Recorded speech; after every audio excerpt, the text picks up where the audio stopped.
Thank you for that. And I just want to introduce Dr. George Archibald, who co-founded the International Crane Foundation in Baraboo, Wisconsin, in the spring of 1973 as a global center to study and conserve cranes and protect the habitats and flyways they need to survive.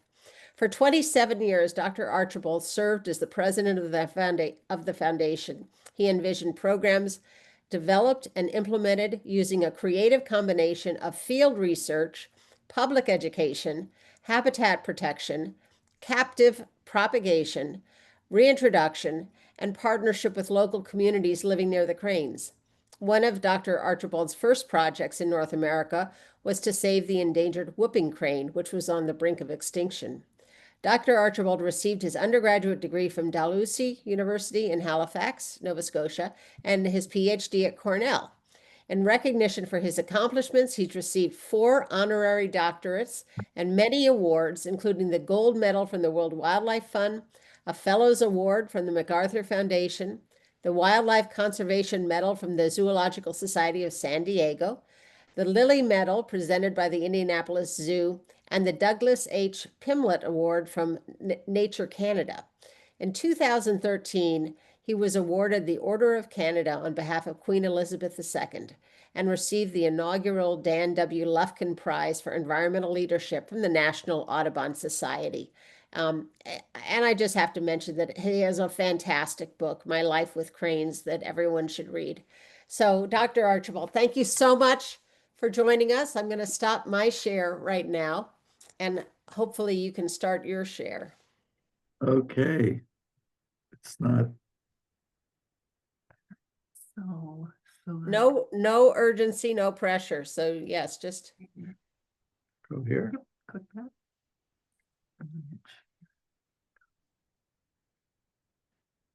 Okay. Are we there?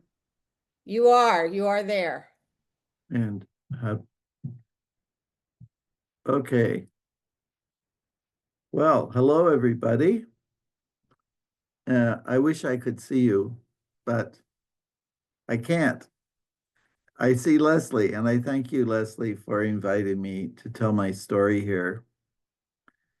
There are 15 species of cranes in North America. We have the rarest of all cranes, the whooping crane, and we have the most abundant, the sandhill crane. In Africa, there are 4 non-migratory species of cranes, including the oldest of the crane family, the crowned cranes. They used to be found all over North America, and the closest relative to the crane is the limpkin, which is only found in North America. So we think the crane family evolved in North America and then moved to other continents. And Asia has the most cranes, and Australia has 2 species.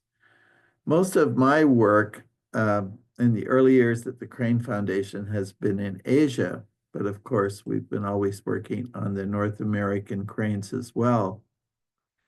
With our sandhill cranes, we have 6 different subspecies. Those little orange circles show you Cuba sandhill.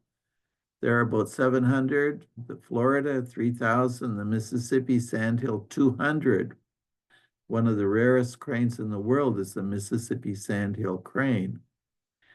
Then we have the big flock of migratory cranes, now more than 100,000, coming down from the Midwest to Florida.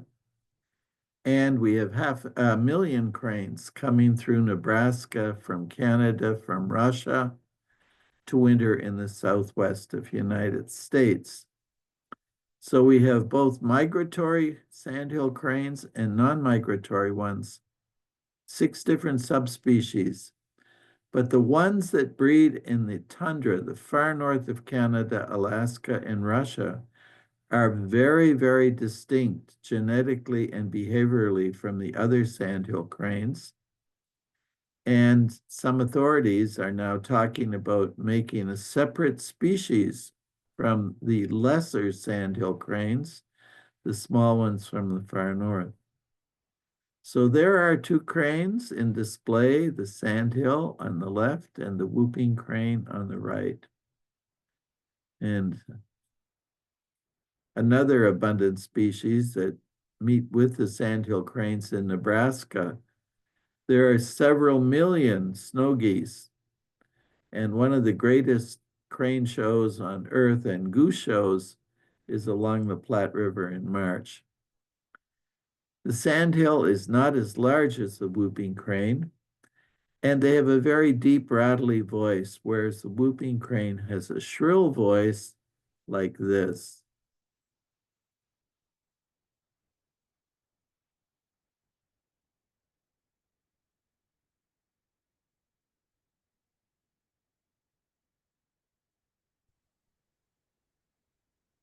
And sandhill cranes paint their feathers with mud in the spring. They are picking up mud, and they'll pick up a little grass with the mud and wipe it on their feathers. And there's iron in the mud that oxidizes, and the ferrous oxide links with the feather pigment and cannot be washed out. And they end up looking like this. They're stained, this beautiful brownish red color, and they'll put their head down, and it's very difficult to see them on their nest. So you can see the upper neck of these sandhill cranes is not painted, but much of the rest of the body, with the exception of their underparts, is painted. Most cranes lay 2 eggs each season. The male and female assist in building their platform nest in the wetland and raise the chicks. They lavish care on their little precocious chicks. Soon they leave the nest, they return at night to roost there, but they're walking most of the day looking for live animal food that supports the great growth rate of the chick. Now, the top picture features a pair of juveniles, and you notice they're also the same color as the adults. The adults are painted, but the juveniles are genetically reddish color, so they can crouch down in the grass and not be as visible. But by late summer, they've changed and they become completely gray and they migrate. The greatest migration show on earth is in Nebraska every March, when 1 million cranes gather along the Platte River. And every March, I used to meet Jane Goodall out there at a mutual friend's home and share the beauty of those cranes. The cranes really inspired Jane, and she could have a rest from her busy lecture series. And at my friend's home, she wanted to sleep on the couch in the front room because she could see and hear the cranes better there. She just loved coming to Nebraska. This is a crane eyes view of the river. And the conservationists out there have to keep the brushy vegetation off those islands. It looks like they're cultivated, but that's just the way they were scraping off the alders and so on, so that the cranes can have great visibility. I love this quote from the Bible: "The heavens declare the glory of God, the skies proclaim the work of his hands." Leopold was from Wisconsin, and he had a little cabin beside the Wisconsin River where he went on the weekend with his wife and 5 children from 1935 to 1948, when he passed away at the age of 62. He invented this bench, and on a big boulder, he had this beautiful engraving done. "It is here that we seek and still find our meat from God." And he wrote such beautiful text about the cranes in his Marshland Elegy. And I was studying cranes at the Cornell Laboratory of Ornithology when someone gave me that book, and it changed my life, because I wouldn't have met Ron Sowie were it not for our mutual interest in Aldo Leopold. he wrote in that book, he is the symbol of our unchangeable, changeable past, of that incredible sweep of millennia which underlies and conditions the daily affairs of birds and of men. When we hear his call, we hear no mere bird. He is the trumpet in the orchestra of evolution. The sadness discernible in some marshes arises perhaps from their once having harbored cranes. Now they stand humbled, adrift in history. And then William Beebe, who was the director of the Bronx Zoo in New York in 1906, had this wonderful quote: "When the last individual of a race of living things breathes no more, another heaven and earth must pass before such a one can be again." And the whooping crane came very close to extinction. They were a bird of the tall grass prairie that stretches from Illinois to Alberta. And as the settlers come in from the east, the Europeans, the farmers, they drained the marshes, they shot the wildlife, and the whooping crane was wiped out. The last bird on the prairie of Saskatchewan was 1922. But way north of the prairies in Wood Buffalo National Park, this little flock of whooping cranes that was reduced to just 15 birds in 1941 survived and migrated 2,700 miles through the center of the continent to winter in Texas, not far from Corpus Christi. Now we have some experimental flocks. We have one in Wisconsin that goes to Florida. We have a non-migratory experimental flock in Louisiana. Here are some data about the migration route. It's about 2,400 miles. I just said 2,700 miles, so there's some debate depending on where that marked bird was. And it takes 14 days to 86 days to complete their migration. And in autumn, it takes them much longer, 7 weeks. That's because they spend about a month in Saskatchewan on the wheat fields, building up their fat reserves, and it's not too cold. They're getting fatter. And when the cold moves in, they head to Texas and get there very quickly.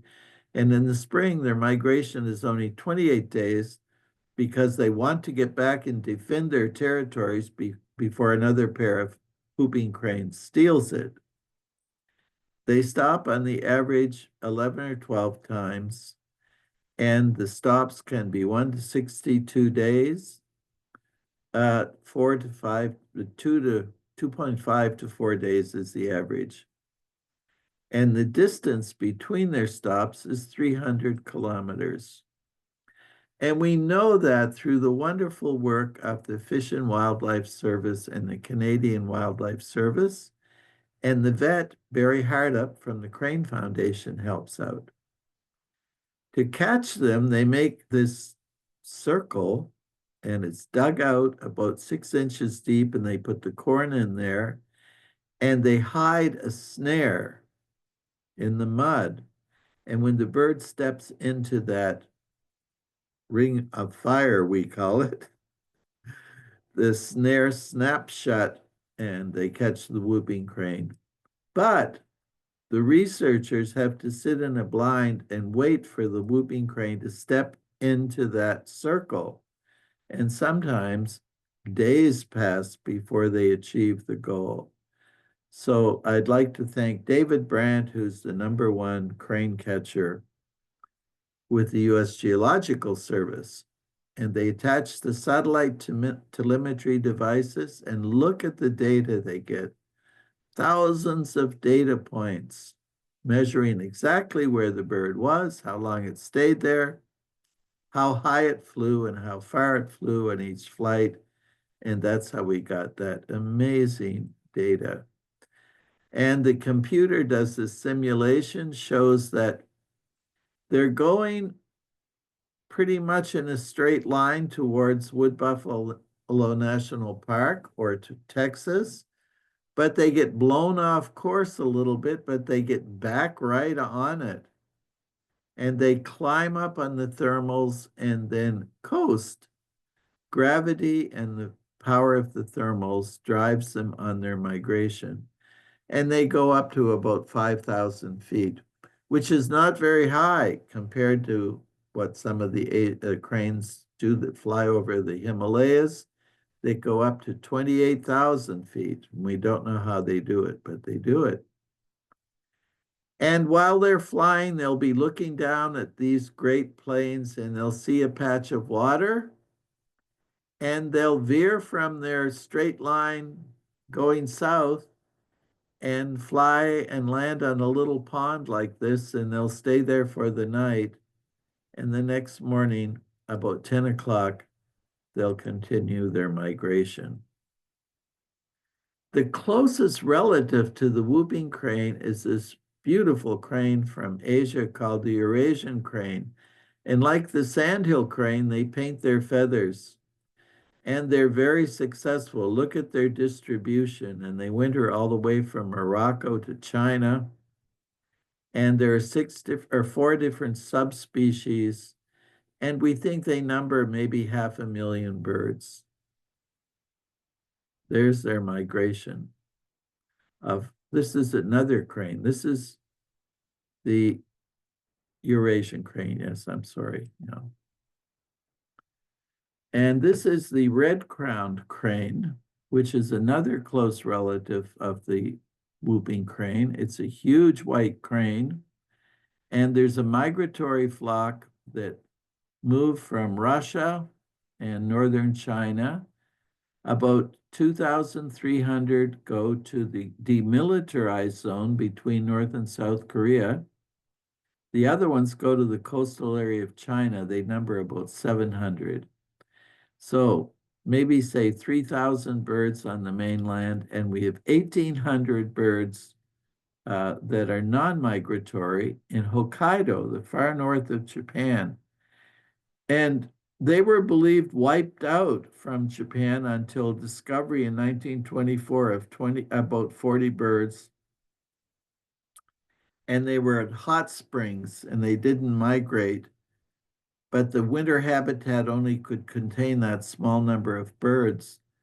After the Second World War, the Japanese started to feed the cranes in the winter and have continued that until today, and they've increased to 1,800.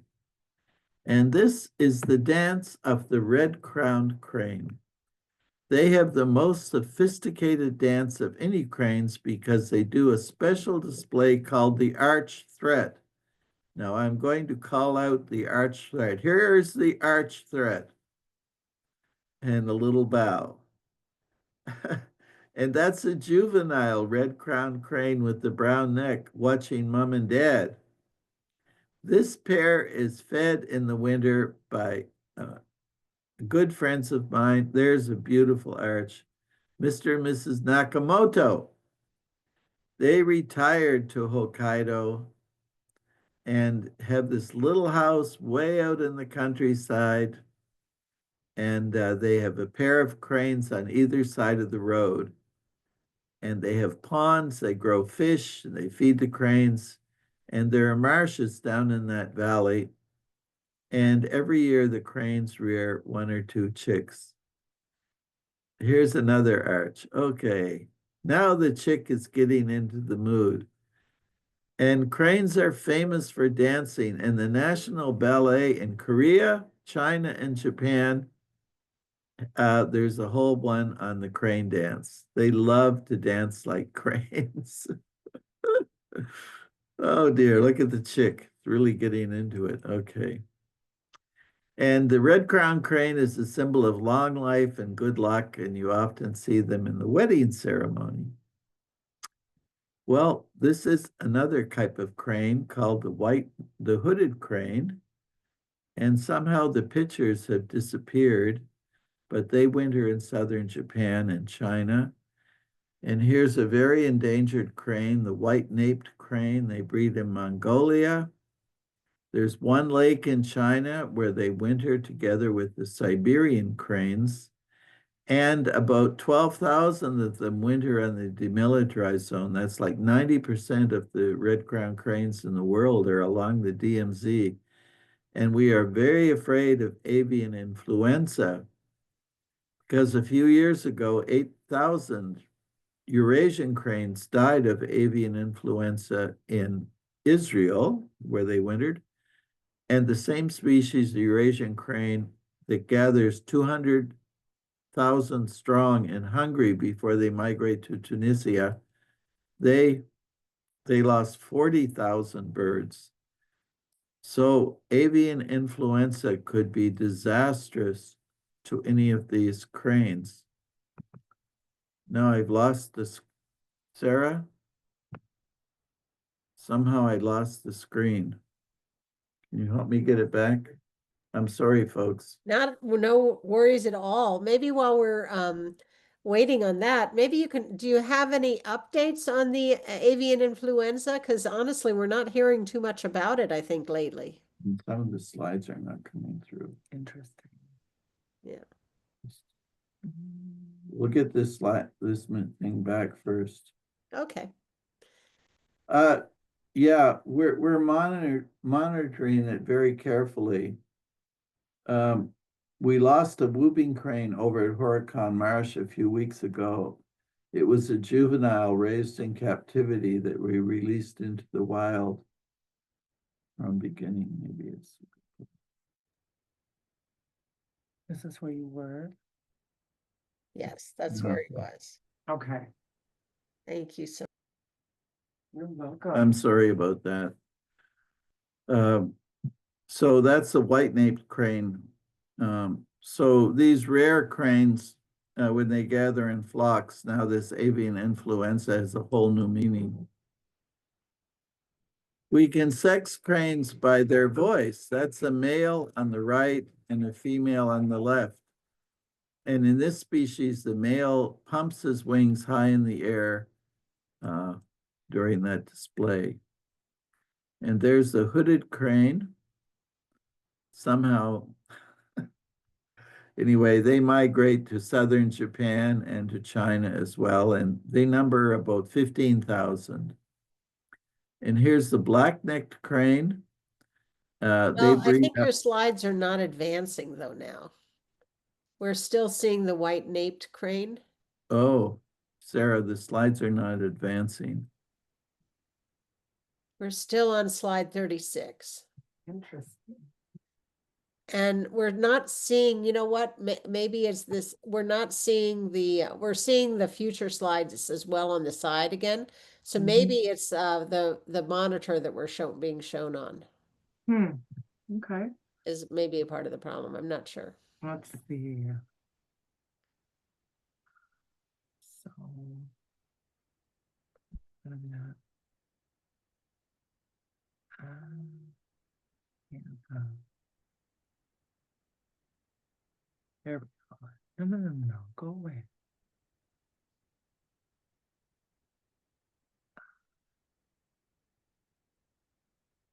Can try this. Do you have it now?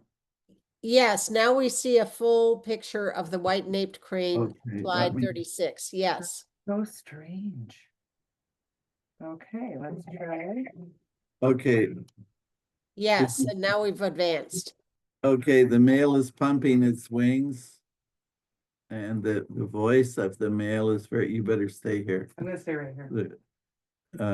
Pumping its wings. And there's the hooded crane that I talked about that numbers about 15,000 birds.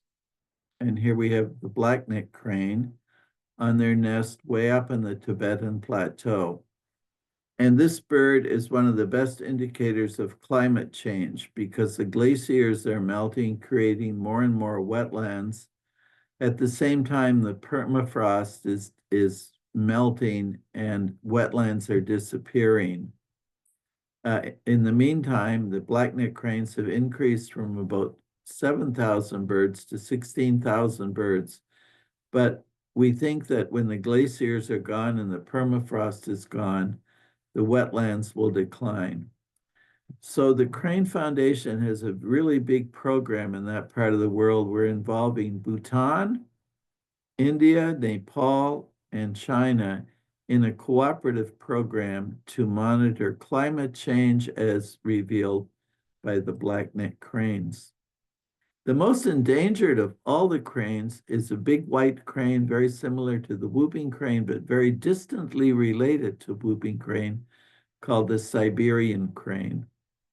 And they breed in the far north of Russia and winter at a single lake in China. And the entire species is wintering at this lake. They've increased from maybe 1,500 birds in 1985 to more than 7,000 birds, but are at extreme risk because they're all together, both in the wintering grounds and on their staging ground in northern China. So we're very worried about avian influenza for that bird as well. There were second populations and a third population of Siberian cranes that bred east of the Ural Mountains in Russia. One group went to Iran and the other one went to India. After the Russians invaded Afghanistan in 1979, the Siberian cranes decreased, and the last bird was seen in India in 2003. On the other migration route to Iran, after the Soviet Union fell apart, there were food shortages, hunting was rampant, and the Siberian cranes declined, and the last bird was seen 2 years ago. The Dimazelle crane is an abundant bird, about 200,000 birds. Unlike the other cranes, they breed on grasslands, not in wetlands. So they're found on the steppes across Asia. The ones from the Ukraine come down to Chad. The ones from the Caspian area go to Sudan and are in sharp decline, both of those, because of warfare and starvation, hunting, you name it.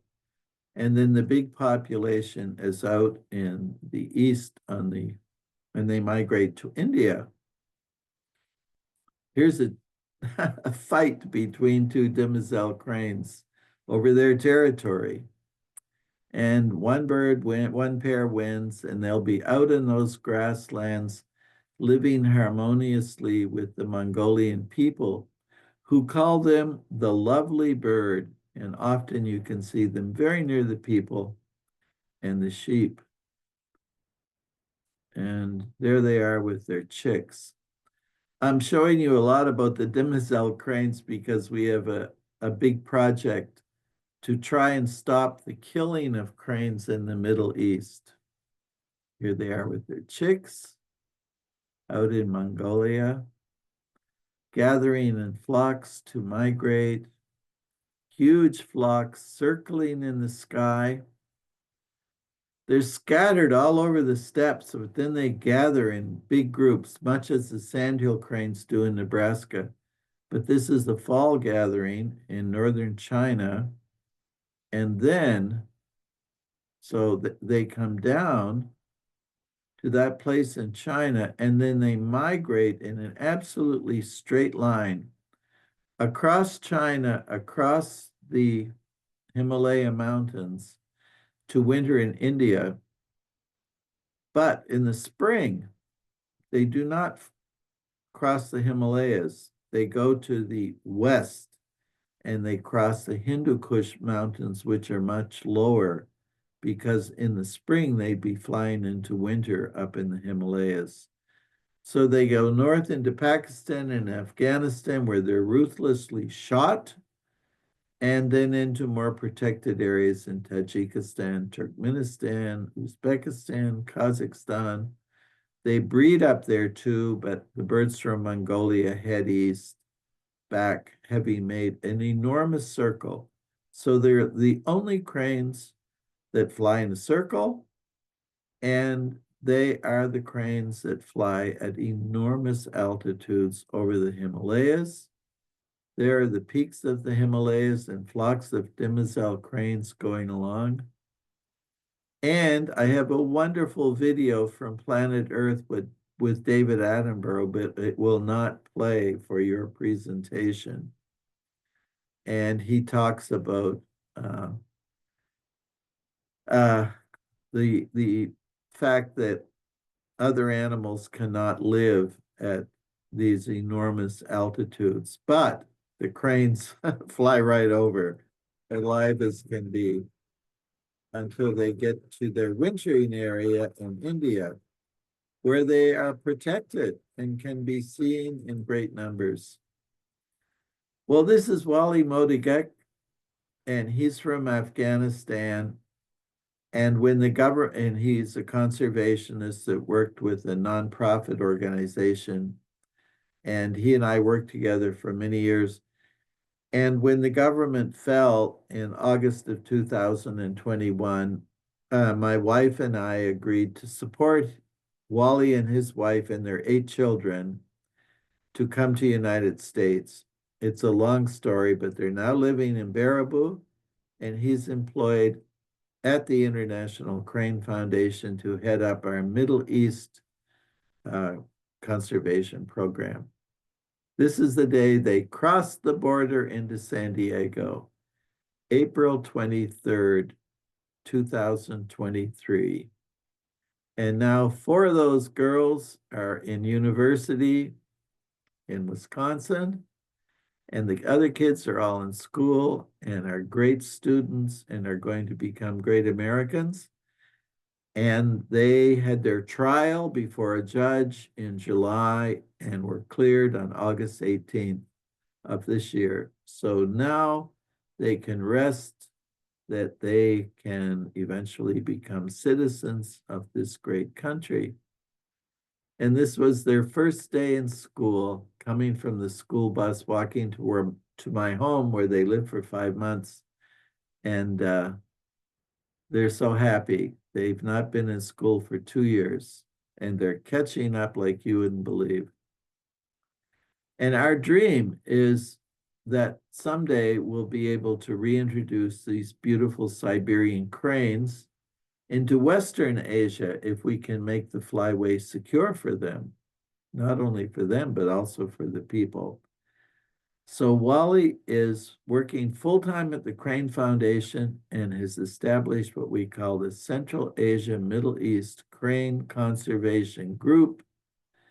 And he has 17 countries involved now. And our first activity, a major activity, is Pakistan. He knows those languages, he knows those people, and we're all very excited about this new program of the International Crane Foundation. That's the end of my show. I want to apologize for the technical problems, but here we are. No worries at all. Thank you so much. That's so fantastic. We really, I really appreciate this. So people can put their questions in the chat, but we already have, there are already a few questions actually. So maybe you could talk a little bit more about why are cranes shot? Are they shot for food or just sport, or what's going on over there? Well, in Pakistan and Afghanistan, in some of the rural areas, they had a tradition of capturing cranes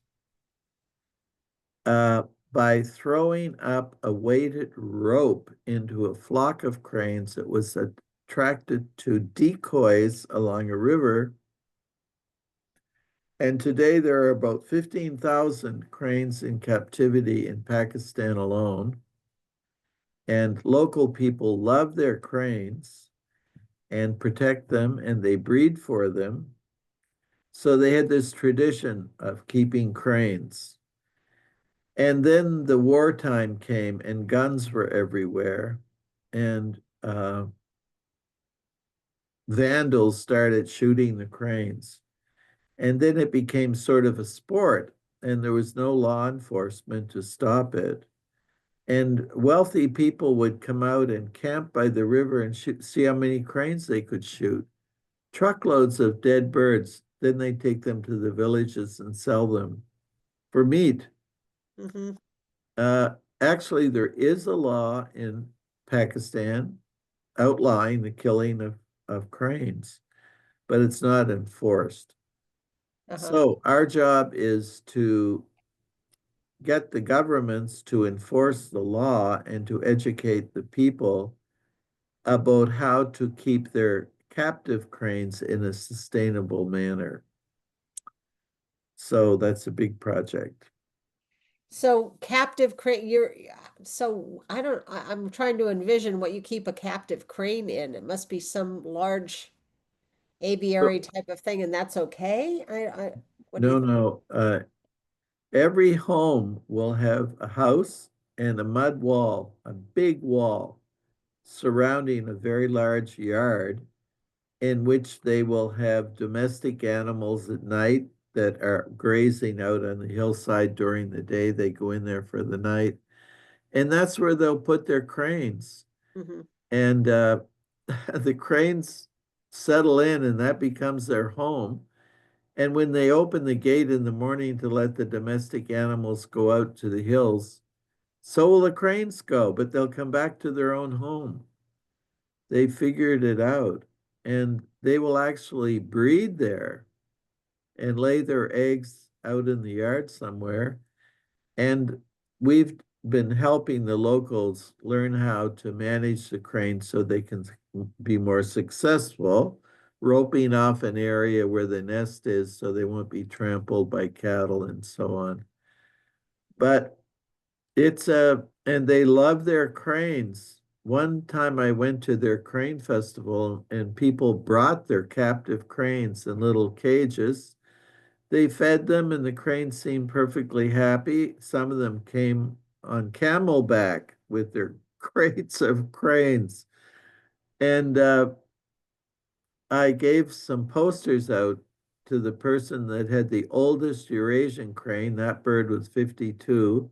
And the oldest Dimazelle crane was 75 years old. And the guy said it went blind. It used to belong to his father, and then he passed away, and the crane is still there. And she went blind 10 years before, but she could find her way around. And he said, and I love that crane more than my wife. Oh, So I gave him the poster. So you have to understand the culture that you're working in and listen to them and try to make a win-win for everybody. But this carnage of shooting the cranes is ridiculous, and we've got to get that stopped. That's what we're working on. and that's what's stopping the Siberian crane, a new route for them is, or what, or is it just war? Is it stopping? What are the obstacles to setting up another route for? It's mainly shooting along the migration route. Mhm. Sport shooting, there's well, for the time being, there's not open. Apparently, the Pakistanis and the Afghans are now fighting with each other. We can do nothing when there's a war going on, but we can do something when there's peace. And we're hoping for peace. We're praying for peace. And we're hoping that we can make things safer for people and for the birds. Right.